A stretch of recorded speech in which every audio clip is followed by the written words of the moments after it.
now come to Live for Special. This is a wonderful program that is coming live, and I know this morning you are expecting a lot from current affairs and issues happening across the globe. And right in these studios this morning, I'm not alone. I'm joined by my colleagues. Good morning. Good morning, Pastor Daka. Looking great. Thank you. And also Ndanji. Yeah, thank you so much. Looking good. Thank you so much, Pastor Derek. Right, thank you so much, viewers. Just in case you are joining us for the first time, this is Live Special, and this is our first episode of the program. And I know the topic will be appearing on the screen very soon, so that you can be able to see what we are talking about. But I'd like to introduce Ndanji through the topic. Yeah, so initially today we are looking at the role of opposition political party in as far as governance is concerned, and it's a very important topic because we also married to what is prevailing on the ground, especially to understand in detail what role the opposition has to play, especially as we also talk about democracy. It's very important. Now, of course, on the program, definitely, if you're aware about some current affairs that are happening, we'll dive into updating you in some of the issues happening political-wise. But for now, we're going to move step by step, of course, in our conversation. And one of the key aspects, maybe to just start the conversation, is if you are aware about, in terms of democracy itself, it cannot exist without opposition political party. And one of the key aspects political party opposition get to offer is checks and balances, which is key. Now, in a situation where they are not in a proper accord, in terms of offering those checks and balances to the ruling government, to the current regime, it becomes difficult for development to spread into our various communities. And this is where I'm basing my analysis to say that I think in our country, for me particularly, I think there's a problem with opposition political party in making sure that they put up their socks in terms of making sure that they offer checks and balances. Okay, that's very nice, and that's a good highlight from you, Ndanji. Esther, looking at the topic that we have today, your first remark to the topic. Okay, before we dive into the topic, we should also make mention that we're going to be looking at the by-election that is actually happening in some parts of Lusaka due to some demise of the sitting candidates of that political parties. It is sad to note that these by-elections have actually been marred with political violence, regardless of calls from various stakeholders condemning violence, and with the general election that we had pertaining to electoral violence, which was mad, and then we saw the opposition UPND carrying the day, and this violence taking place in such places, it's worrisome. Okay, now looking at this, Esther, as we dive into the topic, we're looking at violence first of all, and then also going to the role of the opposition political parties. But now, from what Ndanji said, and then also from your highlight that we're talking about, looking at violence, when the PF government was in power, there was so much violence, and now the PF government is not in power, and we have the UPND leading, and also there's still violence, and now it's very, it has increased to the level where we've seen different stakeholders pulling out, and then also we saw Comrade Fred Membe coming out on social media to cry foul over the violence. So what do you think, from you as a journalist, what do you think political parties have to do for now, for them to curb these vices? Basically, political violence is in our minds. We are the ones who first think of it. No, the PF has done that, the UPND have done that. From the onset, with regards to these by-elections, it can be because most of the party cadres have been removed from the markets, the bus stations. They basically don't have what to do. And if anyone just comes on board and gives them a 20 kwacha, you can go miles for that. You can start fighting people for no good reason. But as we are also celebrating our independence, countdown to our independence, we're clocking 57 years, it's important for each one of us to actually just unite and have one voice. At the end of the day, regardless of the political violence, ECZ will still carry the elections, and the winner will be announced. So what's the point of killing each other? Just on that note, in regards to the by-election, which will be happening in Kaumbwe, of course, constituency, in Petauke district, and of course other wards, of course, which include Lufugo and many other. You understand the situation at hand. It's not about the previous government perpetrating a lot of violence. It's about, as she had mentioned, the mindset. But again, it will trickle down to the leaders of political party. We're not only looking at the current government to end political violence, we're also looking at the role that the opposition government will have to play in ending political violence. And this is where we're coming down to say, what kind of messages are you inculcating in your members as political parties?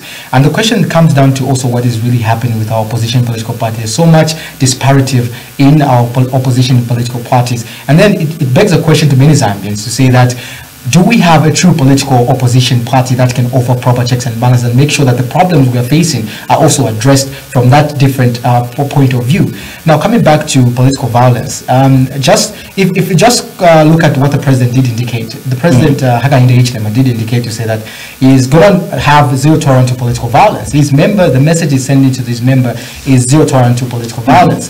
And if you look at how he has zeroed in this particular issue, of course he has come full force, but again it comes down to other leaders in the party. What message are they using? The message of the president to also communicate to their members in various communities.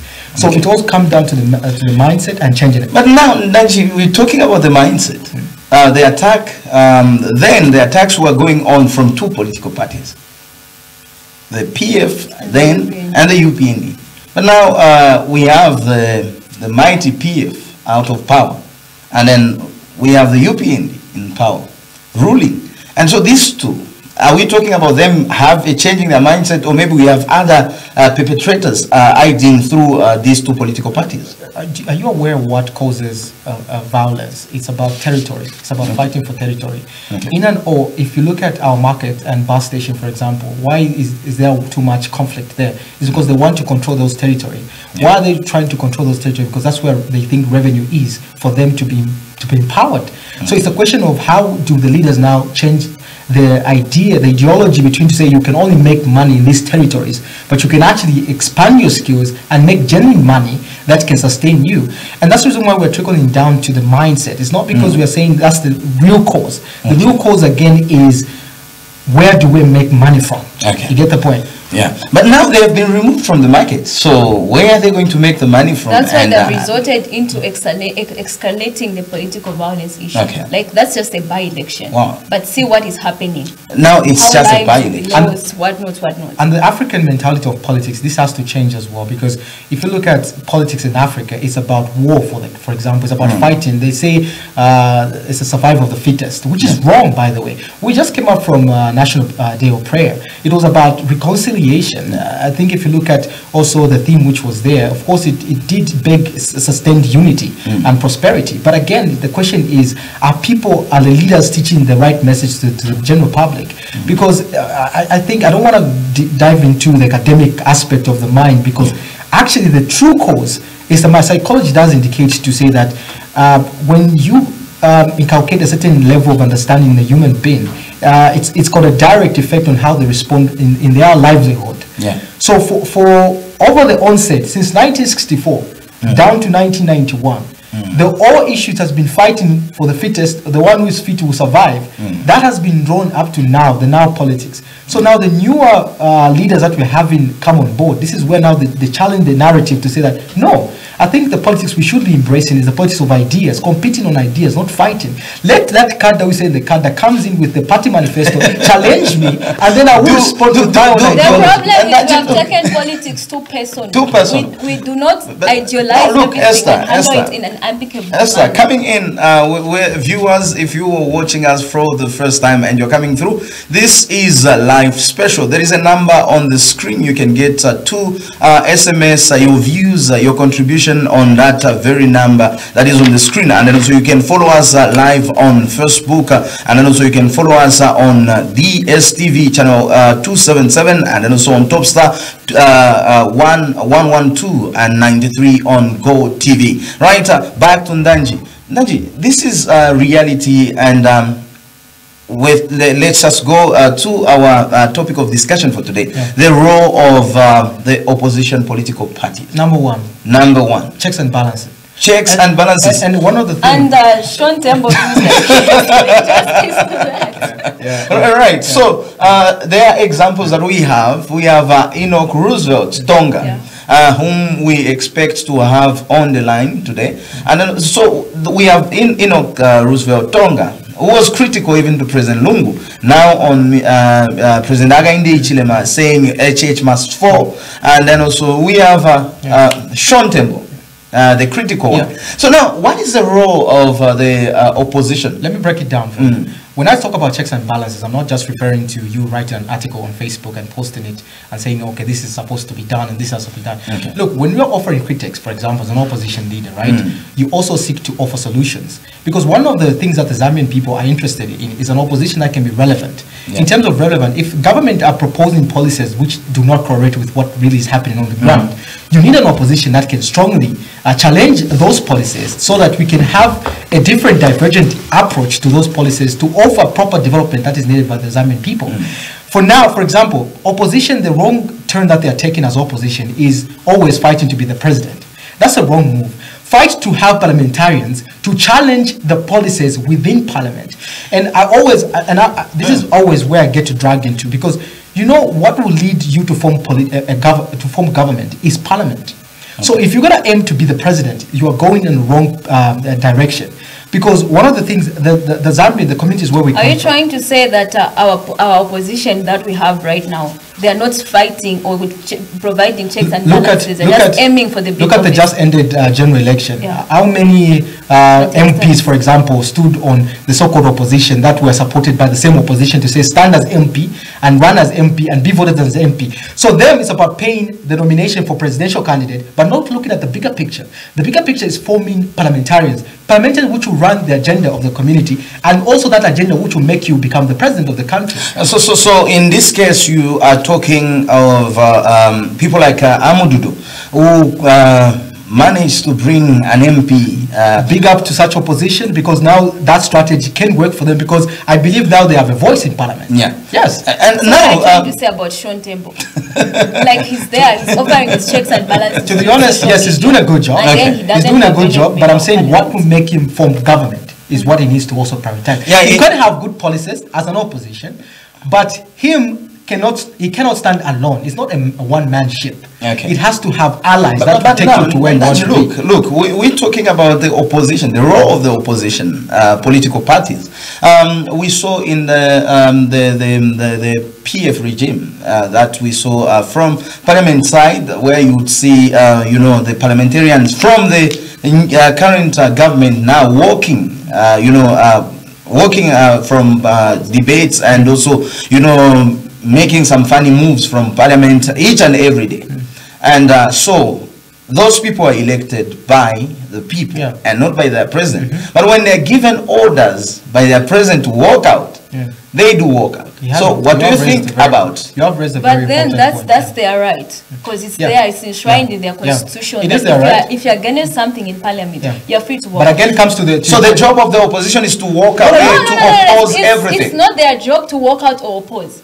If we're going to look at the UPNG when they were in opposition, they were not opposing to everything. Can I just dive If they opposed, they were giving the reason why they're opposing. Okay. Yes. Wow. Can I just quickly dive into why certain, and this is why I was also conflicted with the idea to say that, can our Zambian parliament be truly functional with independent member of parliament because of that aspect that you have raised? One of the things that you really need to understand, even when it comes to lawmaking, I know members of parliament are elected by the people of that constituency, so when they go there, they represent the people. But this is where also the people are challenging these leaders to say that, listen, if there's a law in place that needs to be tabled down in parliament, come down to our constituency, dialogue with us, hear our votes as well on that particular bill, so that when you go there, it's not that, of course, we voted for you, we entrusted you to represent us, but also come back to us when there's an issue that is of national appeal to it, so that you hear our voice and then you represent us. The issue of walking away from parliament should not be incastigated by a president to say that I'm the president of the political party, you stood on my party, so when I direct you to walk out of parliament because I don't support the bill, walk out. No, it has to come from the people themselves. Do the people want you as an MP to walk out of parliament? Okay. Of course, people will never want you to walk out of parliament. They want you to debate critically, deductively, to make sure that you defend. But the guys were moving. The guys were moving out. No, guys, if we're going to go back to the bill 10 where those guys walked out, those guys, they analyzed that bill. they gave their position and said this bill is bad because of so and so and so and so. Then the other part was left to debate and tell the house why it was supposed to be there. That is the basic need. That's what they were supposed to do then. But then it was not done. Do you know what happened? Instead of them debating about the bill, they were complaining why the other people were not present. They said this bill is bad. Okay, you are saying it's good. Tell us why it's not good. No, why are you saying it's bad? Does that make sense? Okay, and then that decision did not come from the president setting that. So now, Esther, so which means the role of the opposition is to offer checks and balances, just like Ndanji had said. And then the checks and balances is not for you to oppose whatever thing that they bring forth. No. Okay. I agree with what she's saying, and this is what she means for the sake of our viewers, just to fully understand. There are certain critics that you question to say that, is this person a leader, for example? Exactly. A president might be doing the correct thing, which is the benefit of the people of Zambia, right? And then you have an opposition coming to criticize that. Just because the president. Just because you're an opposition. No. So this is where we're having a question to say, what's the role of the opposition? Is it always to just criticize without offering solution? I did make mention when I was beginning to say that you criticize, you offer alternative solution. Solutions that can also that can be capitalized by the ruling government to make, because what we're fighting for. And then it's just going to bring us back like what Tayali had said some few weeks back when he had a press briefing. He said that, okay, you people are busy condemning the UPND guys that have not done this, have not done, but do you realize that these people only have 2 months in office?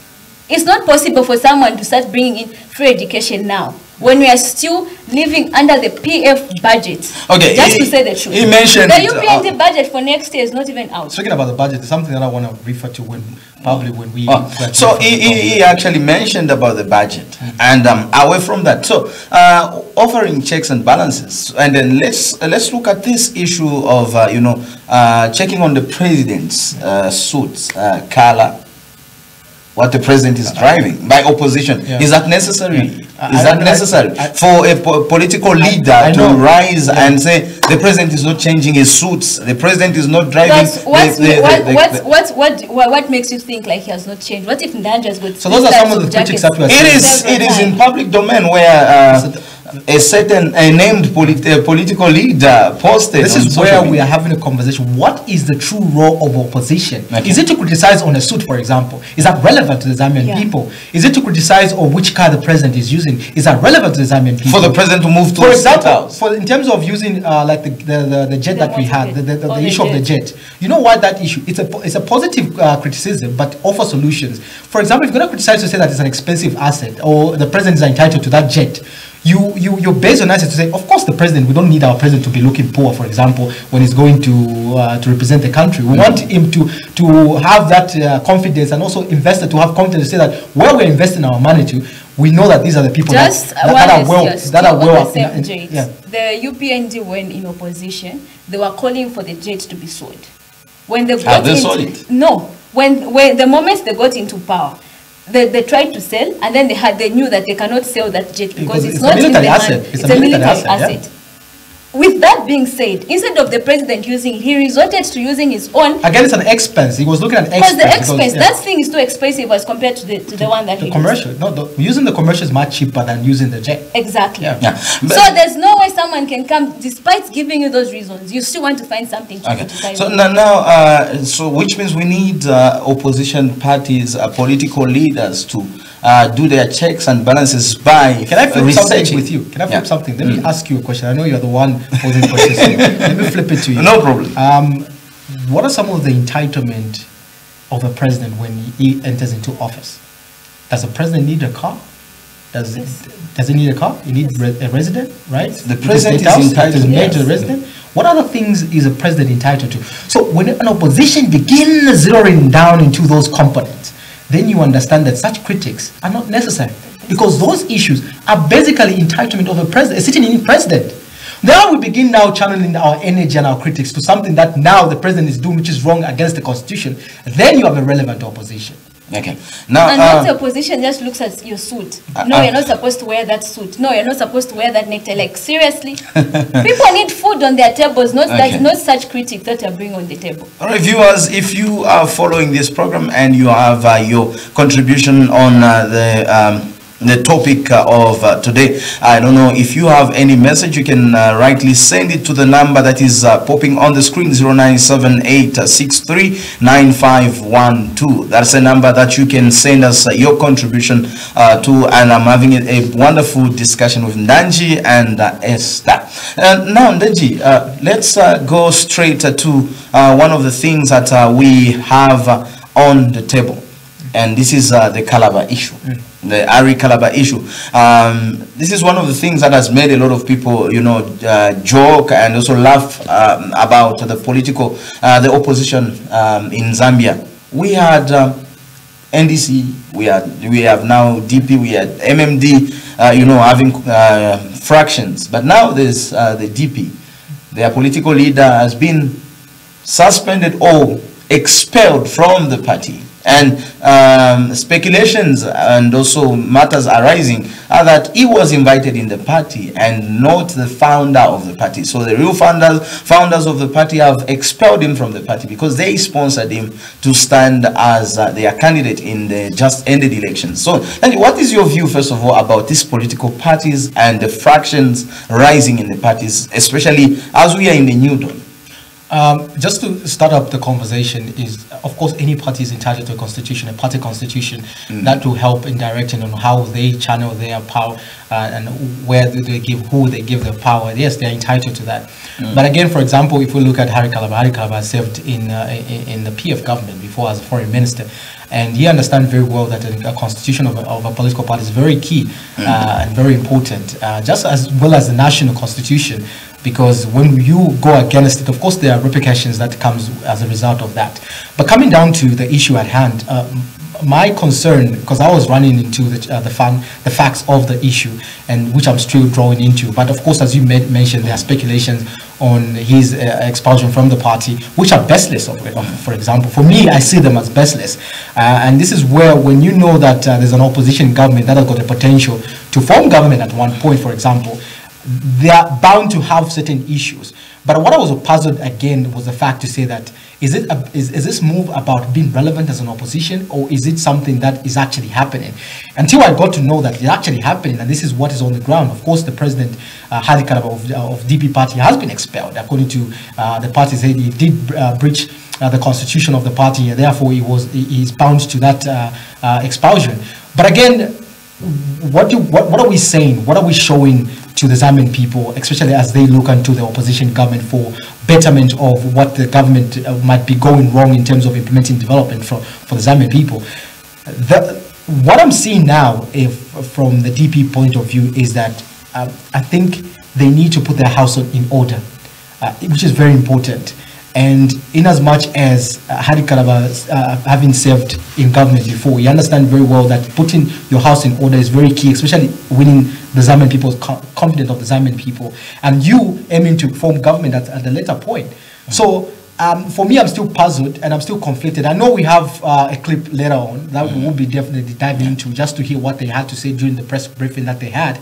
I'm looking forward to also get some bit of insight in that particular clip, just to also marry with what I understand, what I know in regards to this development. But Esther, it's sad to say the least. The question that anyone out there has is, what's the future of the opposition in Zambia? Okay. Because what has happened in DP, it's not the first time that we're experiencing it. No.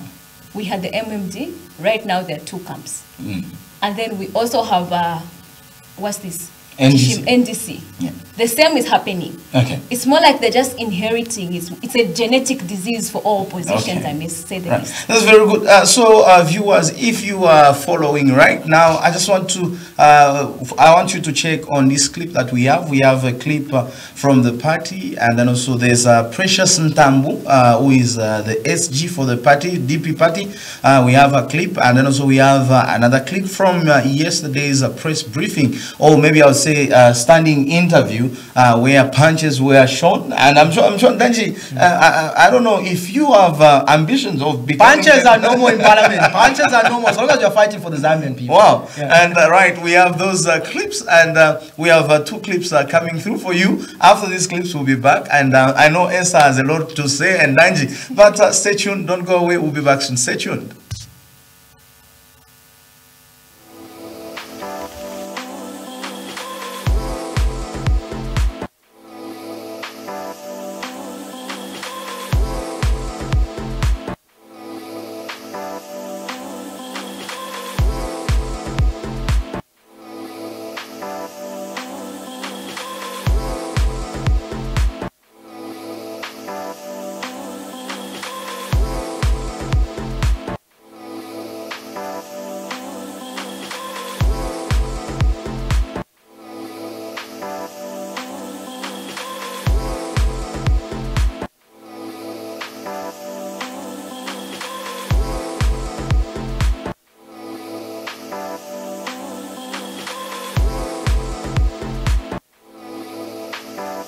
Confusion erupted at the Democratic Party Secretariat as party leader Harry Kalaba was being expelled from his position as its party president. DP Vice President Judith Kabemba announced the expulsion of Mr. Kalaba on allegations that he has sold the DP party to the Patriotic Front PF. Ms. Kabemba also alleged that Mr. Kalaba mismanaged funds for the party by not declaring how much the party had. Among many other PF senior members that were appointed. Please note that the above are among others that he decided to bring in open while he has clinched deals with other publicly known corrupt elements. The DP Vice President has since urged Mr. Kalaba to hand over all party materials to the Secretariat and that he should stay away from any activities to do with DP party. And Mr. Kalaba made decisions unilaterally when it came to expenditure and mobilization of a party, and he generally ignored the advice of the governing committee of the Democratic Party, as a result of which the party was stayed and suffered shameless defeat at presidential level, as well as in constituencies it could have won at parliamentary level. I'm sure you also that we lost lamentably. Ms. Kabemba has since been announced as new DP president by Justin Konge, who has become the new party secretary general. I would say I'm a board member, and we are here to tell you that things are never the same. Our political party, the DP that we knew, is no longer the way it is. It has been sold. However, Mr. Kalaba's supporters could not accept the announcement that he was expelled from the party. Efforts to get a comment from Mr. Kalaba failed as his phone was off. Mangi Nzombola reporting. Welcome to the Democratic Party National Secretariat. With me are the DNC members, part of the DNC members that are flanking me this afternoon. The Democratic Party leadership is alarmed by the statement that was issued by its treasurer, Mr. Justin Nkonge, and the Vice President, Ms. Judith Kabemba, purporting that the party president, Mr. Harry Kalaba, has been relieved of his position as president. The duo further claim that Mr. Kalaba was not elected as party president, but merely nominated to be the DP's presidential candidate in the just ended 2021 elections. As the leadership of the party, we would like to dismiss these assertions with the content they so deserve. Yes. We also sympathize with Ms. Kabemba and Mr. Konge's sudden lack of focus and direction. We are aware of what is going on and what has made them to take such a destructive path for now.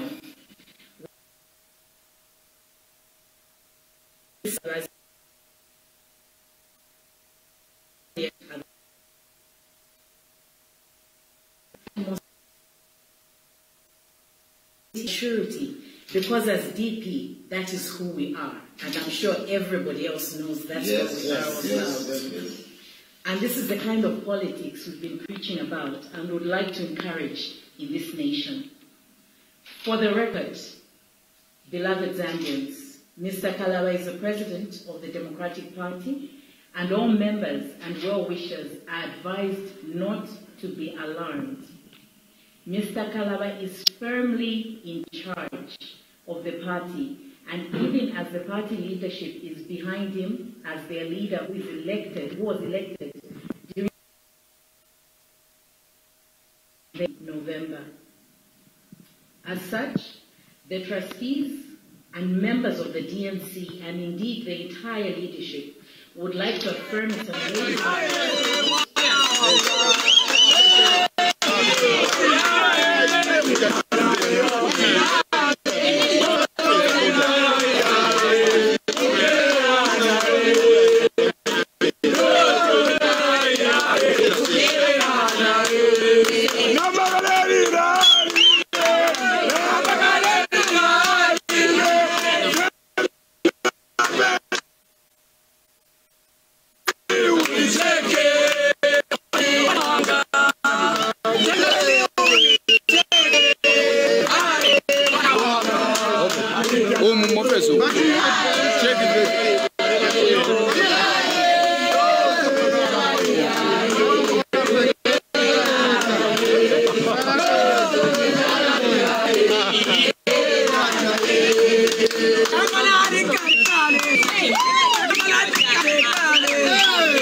All right, welcome back on Life Special. And you have seen for yourself those videos, and Romeo and Juliet in the political scene. And that is one of the things that I like so much about, followers or cadres, right? And there are those who are saying, stop following blindly.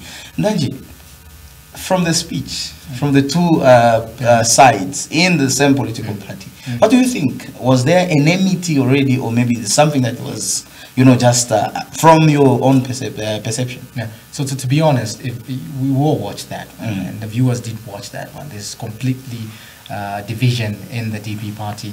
You have already a president who has been enshrined already. I don't know which constitution they are using. Just is it to appoint a person or their votes, or they do go to a convention? So also the Zambian people are asking, how do you make these appointments? Let's say you dispel somebody from the party, you remove them there because of breach of the constitution. What's the system of electing a new president? You just appoint in a new president, because also that is in question. For me, in terms of organization, I think I'm questioning to say, is this party organized, for example?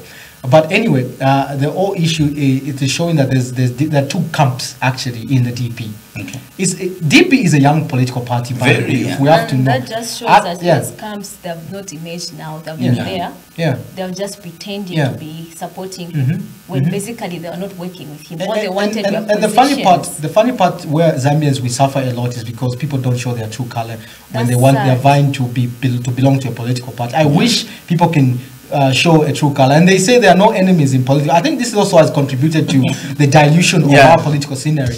But again, going back to the fact is that I think it begs a lot of questions, especially to the case of DP at this particular moment. For being a young party, we expected them to be organized, to work hand in hand, to make sure that they offer proper insight, especially when it comes to proper checks and balances, as we are mentioned, to the new government, of course. And the government is new as well. So there's so much issues to say, how now are we going to channel our energy as an opposition to make sure that we offer checks and balances to the new government at play? And I think Romeo and Juliet, that creativity that they are bringing about in terms of advocating for their grievance, they should channel also that to ending political violence, for example, in a more organized way. There are better way they can do it. So coming back to the question I think you raised the point before we went to say, is it normal for an MP to raise some punches in Parliament? I wanted to come back to that. Yeah, especially for the opposition. Yeah, I wanted to come back to that. What are you punching? Are you punching in the sake to say that your people are not being represented, or you're punching because of grudges that you have? You can't have a grudge for your fellow member of Parliament, a personal grudge. That punch has to come because the suffering of your people in your constituency has taken you to that point where you need to punch somebody because they're not making sense in what they're saying. You get the point? It's normal to do that. Normal to punch. But if you are, but I'm not saying the people should be punched. Based on what that one can look. There's a former member of parliament who was punched in parliament. I mean, slapped. He was given only slap, according to one of the MPs who also justified his slap to say that was only slap. It's unconstitutional to slap or to beat your MP. And he was not disciplined by parliament or neither given a letter or whatever. So are we in a place where we are just rude because of being I think rude? our members of parliament are too relaxed in parliament. That's what I feel. I think it's just you waiting for allowances. At the end of the day, you're serving your term, your 5-year term. Would you want to be an MP? If we had aggressive MPs would you want to be an MP? We're not asking those questions here. We're not asking those questions here. If you have an MP truly representing the people, that's where the punches come in, because you know that your people are not properly being representative, both in the budgeting. Speaking about the budgeting, it's one thing I want to go back to as opposition, what they could have been doing now instead of what we are seeing from the DP, for example. You need MPs who know that if the people are not included in the budgeting, for example, or any empowerment kind of packaging, you need to raise your motions towards and channel your energy towards that. Even punching becomes, of course, it's illegal. I know that. But coming back to the role of opposition, budget. The government, the new government now, it's almost going to, is it 3 months, 2 months? We don't have a direction on when the budget will be presented, for example. As a nation, if I went in the street of Lusaka to ask, when is the date for the budgeting? Because the country, we need to know the 2022 national budget. What's the face of it? Are we going to be borrowing to feed our budget? Or is it going to be internally? Are we going to be using the resources that we have? Of course, the president did indicate that he has inherited an empty coffer. But the question is that, how will our budget look like? People need to know. So that's the reason why, if you look at the previous government, if you look at how their budgeting outlay looked like, once they formed government, there was a direction of the budget. Even when the money was not there, there was an issue of anticipating figures that they knew that they have to source and mobilize from external forces. Now, here we have now a situation where a country now is relying on the previous government's budget. We are living on the previous government budget. Now the question is that the direction that we need, especially when we are in a new Dawn administration? So the new Dawn administration has to make sure that it gives the Zambian people a direction. The opposition now needs to channel their energy in making sure that this budget is delivered as expected by the Zambian people. So that's the job of the opposition from you. That's the job of the opposition, but not talking about the president's suit. Not talking about the president moving from the community house to state house, and where the president is worshipping, because the opposition is now talking about the president leaving Lusaka to go to Eastern Province, not attending the National Day of Prayer. I'm sure those are the things that if you are watching this program as an opposition leader, you can channel your energy not in insulting or maybe indulging yourself in different issues, but making sure that you bring checks and balances, not those checks that you put on social media and they are not just followed. Esther, before you move to Esther, sorry, just a quick one. The National Day of Prayer, the president was expected to be in Osaka, where they were commemorating, right? But it's not a mandate that he needs to be there. He can worship because it's within Zambia. He can worship in Kasama. He can join the grouping in Kasama and worship with them. Still, he will be observing the National Day of Prayer. So the question could be that if the opposition is coming in strong to say that no, the president was not a hero, is the president only for Lusaka people? No. The president should be mobile to interact with the Zambian people, even on the day of National Day of Prayer. Okay, that's a very nice insight, Ndanji. Now, Esther, your view about our topic that we have today. For the role of the political party. Because it seems like the political parties attacks almost everything, whatever they see is wrong, and this is not starting now. It's been there. Even the new Dawn government, when they were in opposition, a spoon will be a bad spoon to the Zambian people. Everything, COVID-19 was a problem. It was a problem. But now COVID-19 is real to them. So what do you think the opposition has to do to change the narrative of whatever they perceived to be wrong? It's sad because the opposition that we have does not look at things in a general perspective or in just saying like, okay, this is wrong. Okay. You attach emotions to everything. Okay. I may put it that way. They're too emotional that whatever that is being brought forth either by the ruling party, provided it's coming from the ruling party, they have to look for something to oppose, which shouldn't be the case. Okay. When we say providing checks and balances, it doesn't mean you're there to attack every little thing that the president does. Just like what Nanji has said, the president is not the president for Hero Stadium or for showgrounds. No, he's the president for all. Okay. It's not a mandate that he should be there.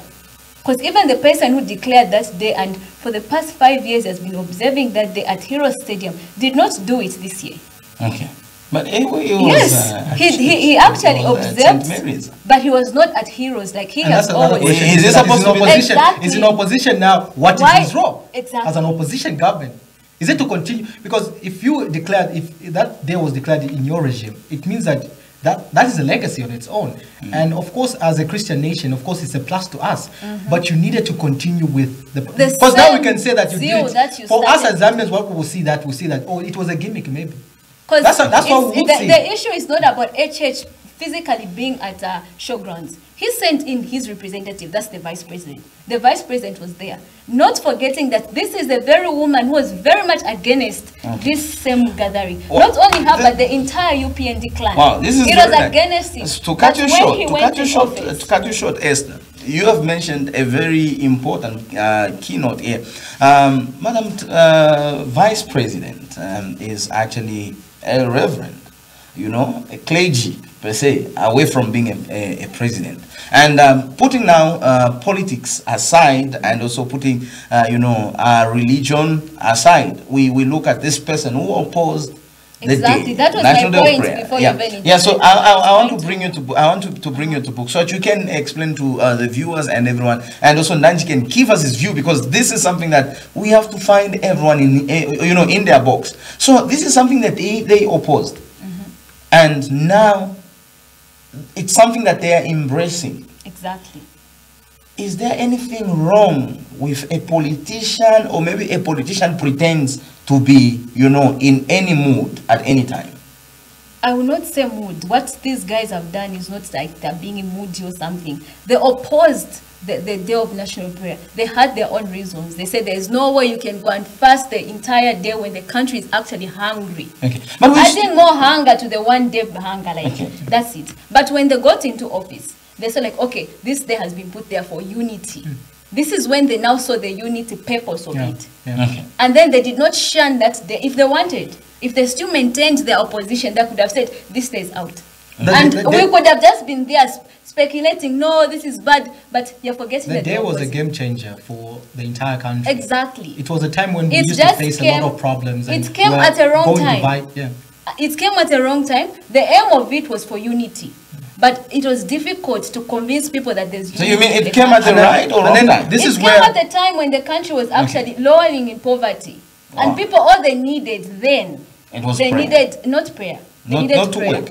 You're hungry. Even if a pastor comes and prays for me when I'm hungry, I don't need the prayers. The prayers, yes, they are good, but what I need is food. Wow. No, not your prayers. Yes, your prayers are going to help me, but what I currently need, after you pray, thank you for praying, give me that money that you are prayed for. But people were giving handouts. They were giving money at the offering. When you just go back into the records, every National Day of Prayer, there's offering. The best they could have done, that offering, is to distribute it amongst all the impoverished families. I think could have done. Esther, just sending the correct message. The correct message. In terms of prayer, we know that when we pray to God, of course, I don't want us to get. We're talking about opposition. When we pray to God, He answers our prayer. We had an economic calamity that time where people had nothing to eat. So we needed to pray to God to forgive our sins, so that at least He can open doors for opportunities for us to feed our family. But coming down to my point, before you conclude your point, ZCID, Zambia Center for Inter-Party Dialogue, days like National Day of Prayer, where a political party just stands and says, I'm declaring a day.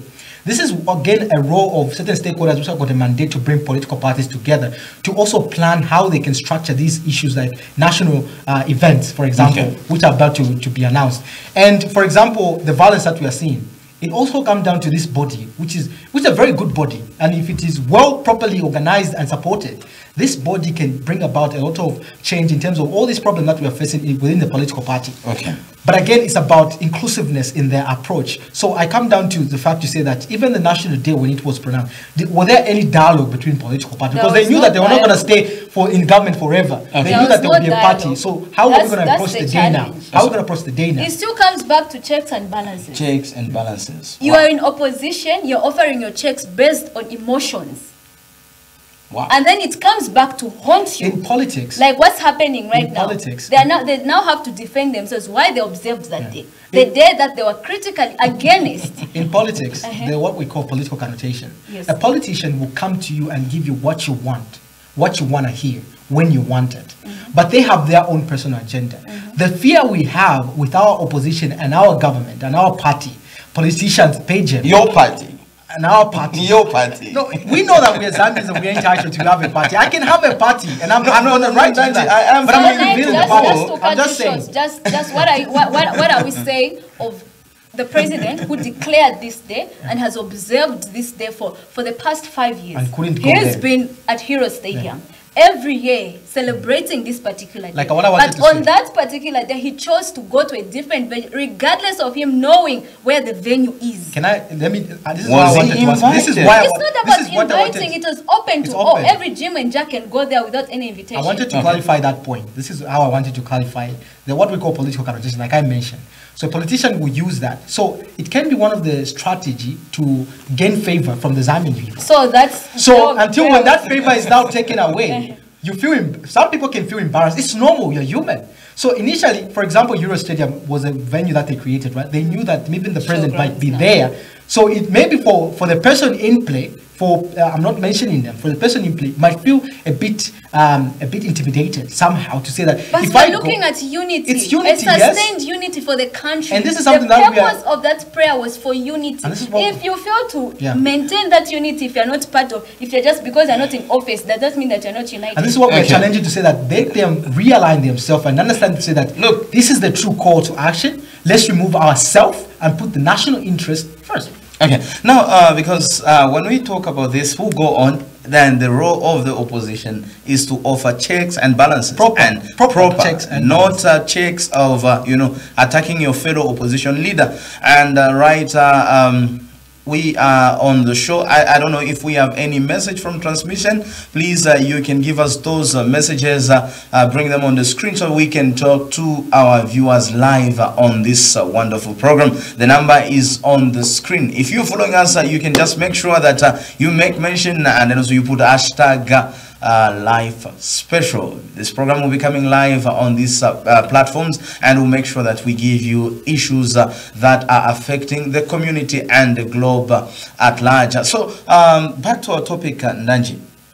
You have mentioned everything, and I like your stance as a politician. I take you as a politician on this show, and Esther, I take you as a social, social lawyer, because you have explained everything. But now, your last remarks on this program, political leaders, the role.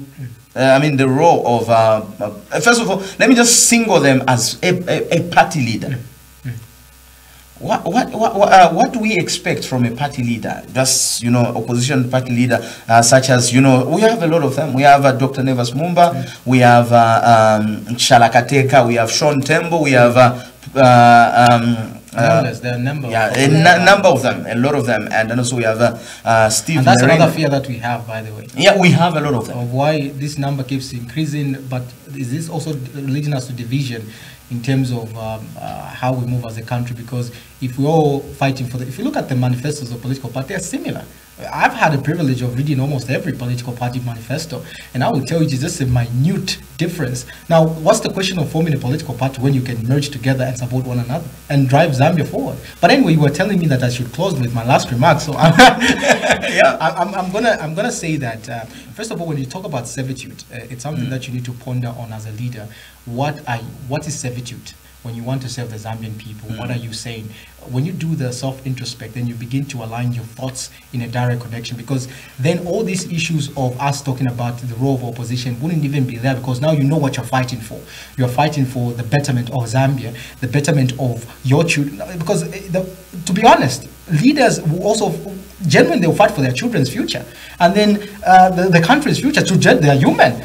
But the question is that when you go into servitude, what is your end goal? What's your call to action? So leaders, opposition especially, you really have to understand to say that Zambian people rely on you. They might not vote for you, but in terms of voicing out on their behalf, it is entitled, they depend on the opposition. So Zambian people need an active opposition that will speak for the voiceless, especially when the government go on the wrong track. And it's bound to happen. Any government might seem that what they're doing is correct, but on the ground is wrong. They will need an active opposition. So I challenge the opposition, as you offer critics to a different political party, to the government, you also offer critique that is sound with solution.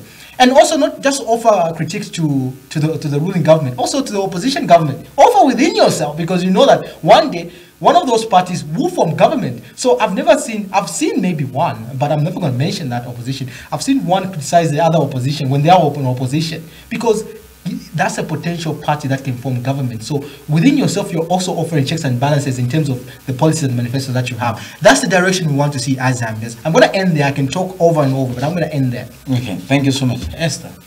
Well, I would say with the opposition that we have right now, it's difficult for them to offer checks and balances because their house is not in order.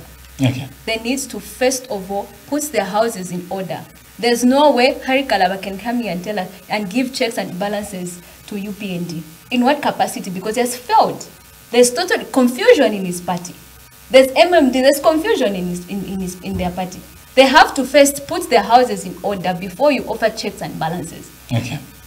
Wow, thank you so much, and this has been Life Special. We appreciate for your contribution as you keep on catching the program, and also on our Facebook platforms, Facebook and also YouTube and also other platforms. Make sure that you go through, like our page. We appreciate. I've been your host, Pastor Derek Shine Daka, and my colleagues here, Ndanji, I call him the politician, and Esther, the social lawyer. Thank you so much for watching the program. This has been Life Special, and Douglas Chaswe on transmission, and our director for today. It's been a wonderful special day, and this is no other than Chile Shemumba, who happens to sit down and direct the program for today. Good morning and enjoy the rest of our programming.